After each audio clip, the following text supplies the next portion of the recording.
Okay, now let's look at some more examples on how to calculate electric fields produced by charges. The first example is a discrete case. In other words, it's an electric dipole. Now, what is a dipole? A dipole is made of a pair of charges, a positive charge and a negative charge. They have equal magnitudes and opposite signs. This is plus q, this is minus q, and they are separated by a small distance. I define a vector from the negative charge to the positive charge, and the length of this vector is a. And one can define what's called a dipole moment. What's a dipole moment defined? Well, it is defined as the product of q and a. Okay, so it is a vector. It is a vector pointing from negative charge to positive charge. And to be exact, when we say this is exactly an electric dipole, we have to make sure that q is very large and a is very small, so that the product of q and a is a finite number. So we're taking the limit q approaching positive infinity and a approaching 0. Okay, this is the mathematical definition, but of course in reality you don't have to have infinitely small a and infinitely large q. Just make sure q is large and a is small, and the product is called a dipole moment p. That's how we define the so-called dipole moment, and we use that definition a little bit later. Alright, why are we so interested in such a configuration of a pair of equally strong but oppositely signed charges?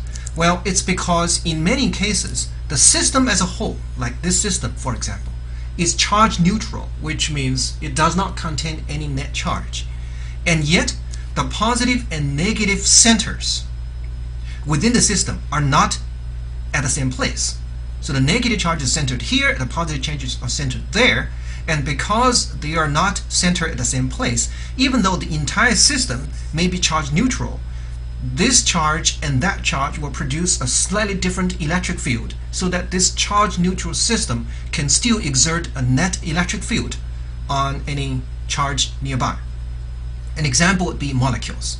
As we know, molecules are charge neutral, and yet they can still produce an electric field nearby. It's because the positive and negative charges are often not centered at the same place. So let's take a look at how we calculate the electric field produced by a dipole. The textbook shows an example of the electric field produced by a dipole on its bisector. So if you have a dipole here pointing from here to there, we draw a bisector. Okay, here's a bisector, and we look at a point P on the bisector. We can calculate the electric field on the bisector. That would be an example in the textbook. Now we're going to do a slightly different case. We look at the electric field along the line of the dipole moment. Okay, so we draw an x-axis pointing from the negative to the positive charge, and we are going to put the origin of the x-axis right here at the location of the negative charge. Again, the negative and positive charges are separated by distance a. A is very, very small. Now we're going to look at the electric field of a point P on the x-axis, and P is located a distance x from the origin, and x is much greater than a. Okay, so basically we are looking at the electric field of such a small system from a faraway distance. An example would be looking at the electric field of a molecule from quite a distance. Alright, so how does one calculate that? Well, all you have to do really is to add the electric field produced by the negative charge and the electric field produced by the positive charge, right? And each of course satisfies Coulomb's law, so it's quite simple to calculate. But what we're going to do is we're going to add them up, and we're going to simplify the result based on the fact that A is much less than this distance, which is x. And we can see what happens when we do that. Okay, so the electric field produced by the negative charge would be negative Ke, right? And then Q divided by this distance squared, and that is x squared, right? We use an overall negative sign indicating that this electric field produced by the negative charge points along the negative x-axis. Now, next is the electric field produced by this positive charge, and that's a positive sign, Ke, the same amount of charge Q, divided by this distance squared, okay, from the positive charge to x, to the point P. Now, this whole distance is x, and that distance is a. So from here to there would be x minus a, right? X minus a, and I have to square it. Now we have to add them up to find the electric field at point P. Okay, electric field at point P. This, of course, is the correct answer, but I want to simplify it again based on the fact that a is a lot less than x. So how does one do that? Well, we can do some simple algebraic manipulation. I'm going to take that kq out because it's a constant.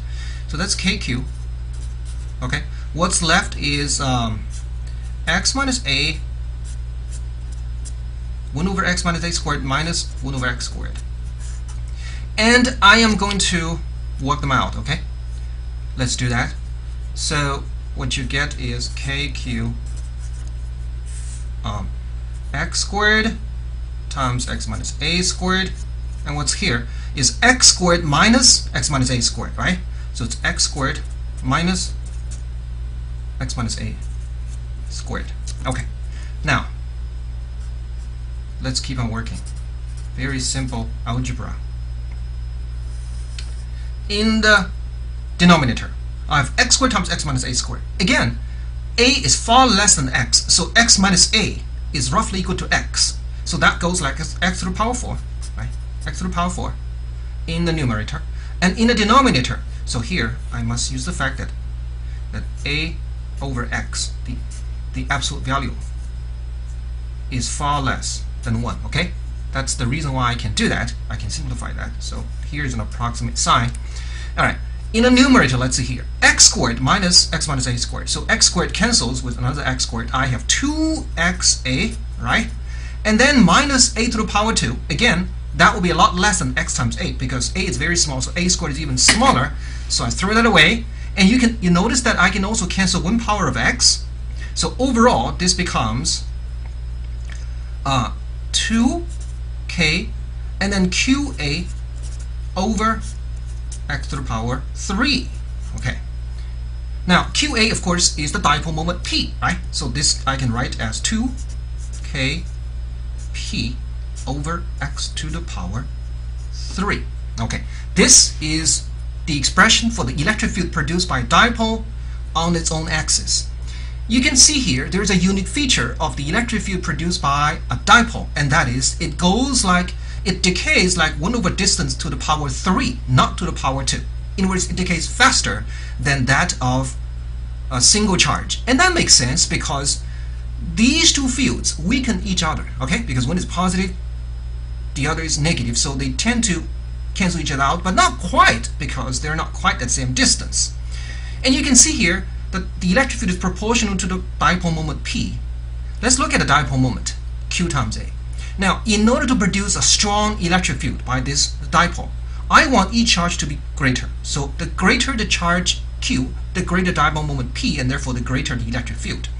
And I also want them to be separated further away, because if the separation is really small, then these two charges are pretty much right on top of each other. In other words, they're going to cancel each other out no matter how strong they are, and therefore the field will be weaker. So the greater the distance A between them, the greater the dipole moment, and therefore the greater the electric field. So it all makes sense. Okay, now what we did here was we did some algebraic manipulation. We canceled some smaller powers, but you can imagine if we have more than two charges, okay? If we have, for example, another dipole, and maybe yet another dipole, and so on, then each dipole will introduce two more terms in the sum, right? And then the algebra will get more complicated. And the question is there a way I can find something more general so that I can find this result easier, even if I have more than one dipole present? Okay, so what's the next step? If I put in another dipole, okay, so the total of 4 charges, right? Each dipole has 2 charges, right? How does one calculate the electric field? Now, it depends on where you put this dipole. If I put this dipole far away from the first one, then of course I simply add these two dipole fields up, okay? And they do not tend to cancel each other out that much because they're pretty far away from each other. Their expression will be very different at a certain point further away. So if I put another dipole very close to it, almost right on top of this dipole, then what's going to happen? Well, if I put another dipole in the same direction, okay, in the same direction, so I put another dipole also like this, very close to the first one, then you look at it from a distance, from a very far distance, what do you see? Well, essentially, the first impression is that you see two dipoles right on top of each other, right? I mean, there is a small separation, but the rough impression is that you get pretty much two dipoles, one on top of each other. So essentially, everything is doubled, right? The electric field is doubled. And that's not much. That's not much to say, just double the electric field, you know, as a good approximation. Now, what is more interesting is if I put a dipole close to the first one, but in the opposite direction, like this, okay? So one possibility would be to put a negative charge here and a positive charge there, like that. Another possibility would be to put a dipole along the same line, but in the opposite direction. So in other words, I put a positive charge here and a negative charge there. Okay, I'm sorry, not a positive and negative, because that would be essentially two dipoles in the same direction. What I want is to put a negative charge here and a positive charge there, so that dipole points in the opposite direction. So what I have now is the sum of four electric fields, 1, 2, 3, 4. And the first dipole creates a certain field. The next dipole creates an opposite field, but slightly displaced from the first dipole. Okay? How do you calculate that field? Well, in general, you're going to have to calculate four fields, right? And add them all up. I mean, you can do that, but the calculation gets a little more tedious. But I can show you a clever way of dealing with that without having too much algebra to do. Let's see how we can do that. So we call this configuration a quadruple. I start with a dipole pointing this way, okay? And then what I'm going to do is I'm going to lay an oppositely positioned dipole right next to it. So here is a positive charge, and over there I have a negative charge, okay? A negative charge like this. Negative. So that second dipole points in the opposite direction as the first dipole. Okay, the first one points this way, next one points that way. How does one calculate the electric field produced by this pair of dipoles? This is called a quadruple. Quadruple meaning we have four charges in it. Di means two, quadruple means, as you know, four. Okay, so how does one deal with that? Well, you can add the four fields up. You can always do that. But what you can also do is to think of this configuration as the sum of two dipoles, right? Instead of four single charges, you can think of them as as two dipoles. This one and that one. Okay. Let's call the first dipole dipole 1. This dipole, we call it dipole 2. Okay. And then let's draw an x-axis. Okay, let's draw an x-axis. Here's the x-axis. Again, let's put the origin right here on the negative charge of the first dipole. You know how to find the electric field of this dipole. We already did that before, okay? We call it E1. So E1 really is just equal to what? KQ times 2P, right? We just did that before. Divide by what? X to the power 3. X to the power 3. That is the electric field of a dipole, a distance x away from its starting point, the negative charge. Alright.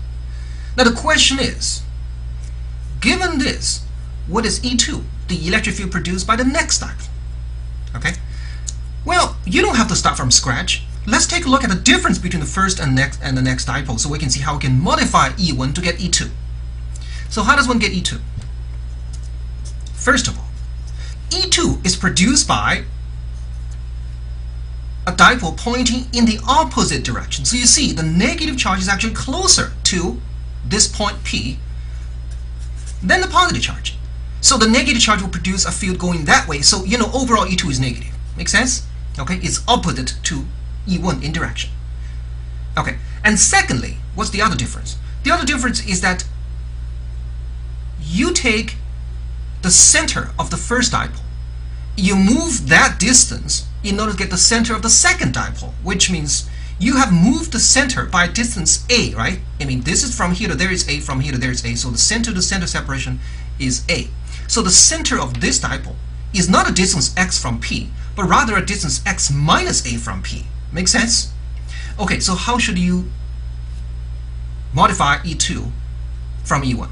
Well, it's the same dipole moment, so it's 2kp, but the distance is no longer x from here to there, but rather x minus a, right?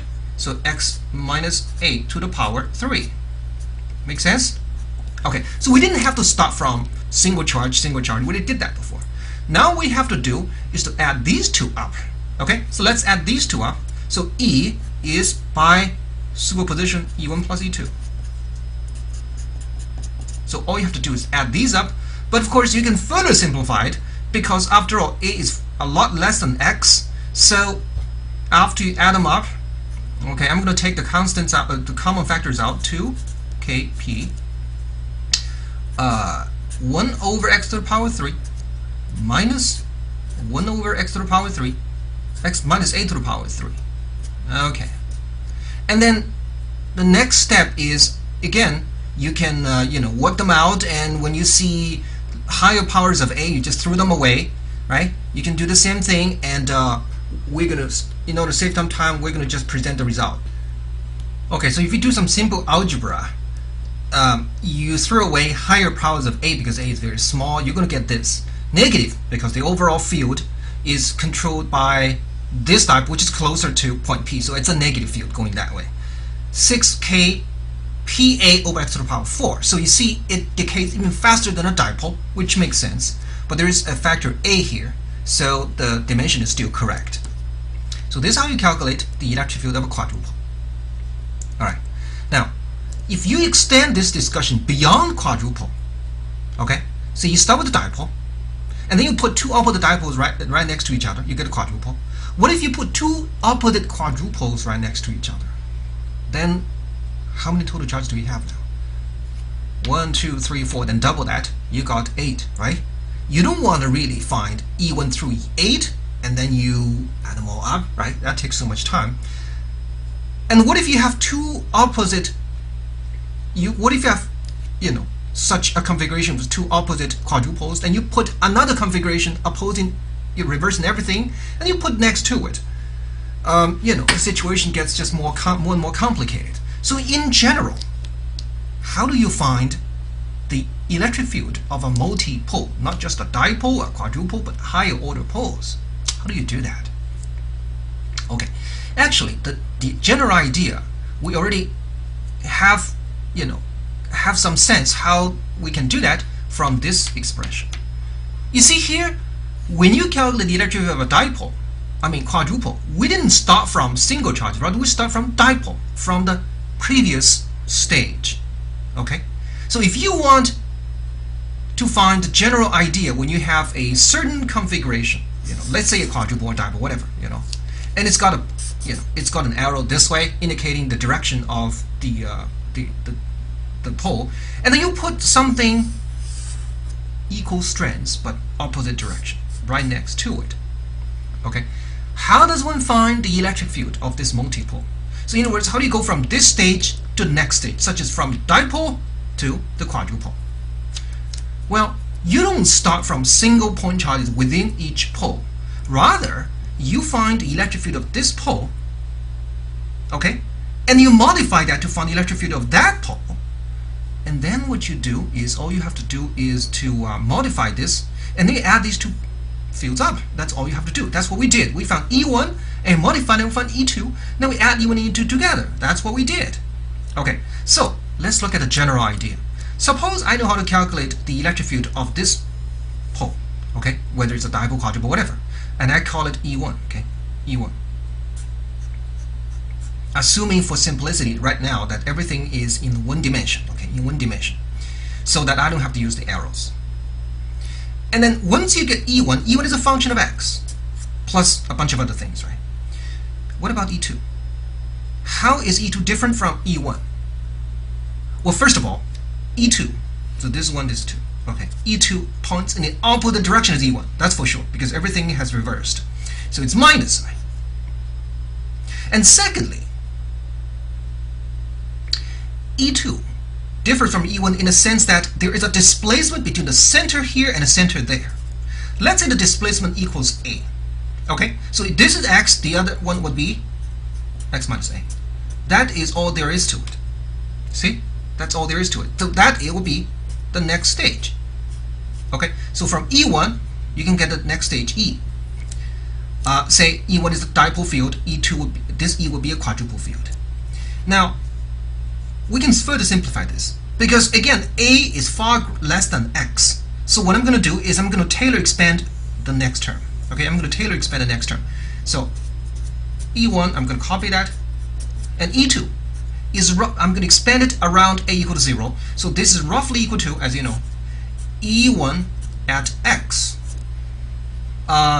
plus what's the next term? dE1, right? dx times negative A. Make sense? Plus higher order terms like a to the power 2, a to the power 3, all these which I'm going to throw away. Alright, and then you work it out. Okay, E1x and E1x, they cancel out. What's next? There is only one term left, right? And that is this term. That is this term. So what's that term equal to? dE1 dx times A. Alright, now that gives us an idea how to go from one pole to its next stage, say from a single charge to a dipole, or from a dipole to a quadrupole, and so on. All you have to do is to take the previous stage, whatever it is, we call it E1, you take a derivative, multiplied by what? A, the separation between these two poles. Okay? And then you get the next one. Now, let's see if this simple formula reproduces the results that we got before. We can check two cases. One is how do you go from a single charge to a dipole, and then how do you go from a dipole to a quadrupole. Let's see how we can do that. All right, a single charge. First of all, single charge. For a single charge, we have a charge right here.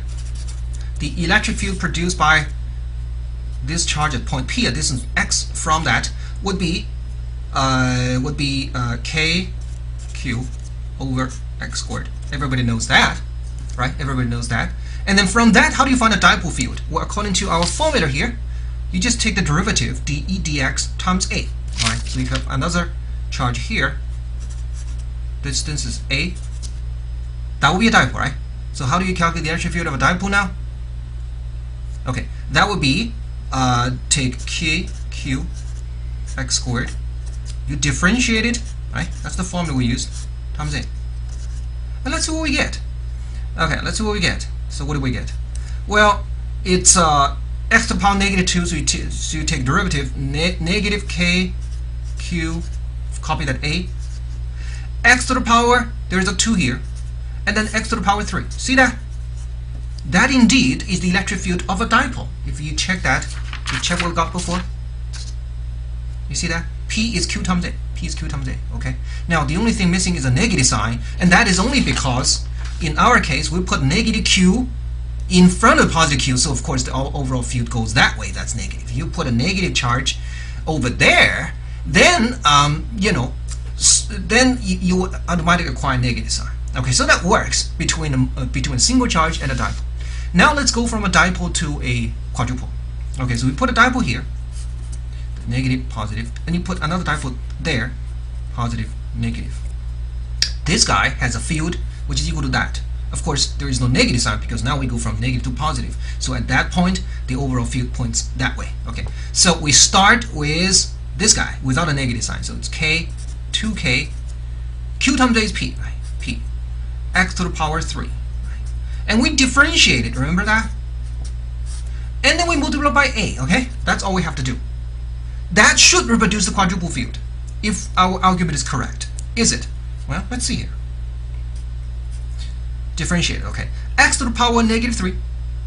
You differentiate it, what do you get? Negative 3 times x to the power negative 4. So it's negative 3 times 2. That's negative 6 k p a divided by x to the power 4. And there we go. We found the same expression as before. You see that? You see that? That was the quadruple field. Now we reproduce that result in a single step. Okay, so next time if I give you an assignment, I have here a quadruple like this and another quadruple like that. You got 1, 2, 3, 4, 5, 6, 7, 8. You got 8-point charges. You don't have to add even through E8 and do all this simplification. All you have to do is this. Okay? And even worse, if I give you something like this to start with, then I give you something right next to it, like that. Okay? Everything is reversed. There are 16 charges. What do? Well, don't worry. We're going to start from this and differentiate it and times A. That's all we have to do. You see how simple that is? Now, in general, when you look at the electric charge configuration, it has finite size and it's pretty small. Okay, pretty small. Let's say we have within a certain region we got a mixture of positive, negative charge, whatever. Okay, complicated. No matter how complicated this thing is, if I look at it from a very, very far distance, point P, this distance is far greater than the size of this configuration. Okay, then imagine if you only take the very crudest view of what's inside. What's the first thing that you see from a distance? You cannot see all the details, so what do you see first? Well, the first thing, of course, you see is the net charge. If there's any net charge, you're going to show up, right? Let's say the net charge is Q. Okay, what would the field what kind of field would it produce? Well, that would be KQ over X squared, right? X is the distance from here to there.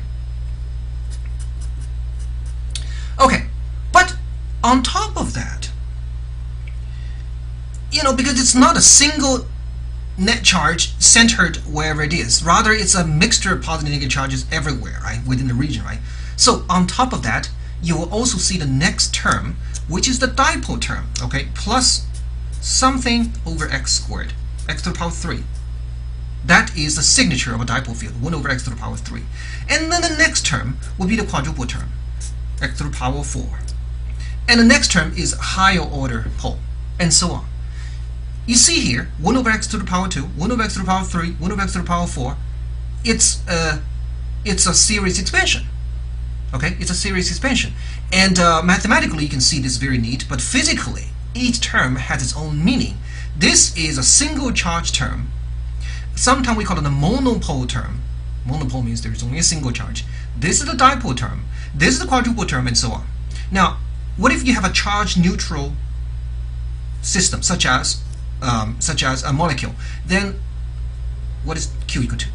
0, right? Because there is no net charge. So you start with a dipole. Sometimes the distribution of the electrons and protons within the molecule is so symmetrical that you don't necessarily have a dipole field. Rather, you start with a quadruple. It's also possible. But in general, no matter how complicated the configuration is, if you look at the electric field of a compact system from a faraway distance, you can always expand it in terms of these poles: monopole, dipole, quadrupole, and so on. So we call this whole thing multi-pole expansion. Okay, this is very important in understanding the electrical behavior of a compact system such as a molecule.